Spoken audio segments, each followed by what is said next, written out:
God, guys, ito yung sinasabi ko sa inyo nakaraan na gusto kong i-share kung bakit sa taas ako or tinataas ko yung talim ko. Oh my God.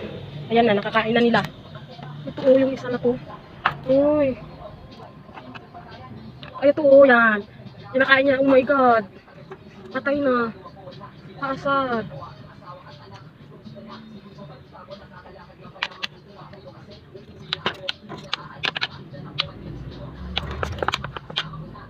Kaasar naman po sila. Yan yung dahilan kung bakit inangat ko to. Nakaangat yung garden ko. Kasi kinakain yan yung ugat ng mismong tanim. Kaya siya namamatay. Oh my God. Kaya pala siya Kaya pala namamatay na yun siya. O, kunti-kunti. Ayan o. Yan. Oh my God. Kakainis naman. Pero ayusin lang natin yan. Gagawa natin ng paraan. So yun, ito na yung gulay natin.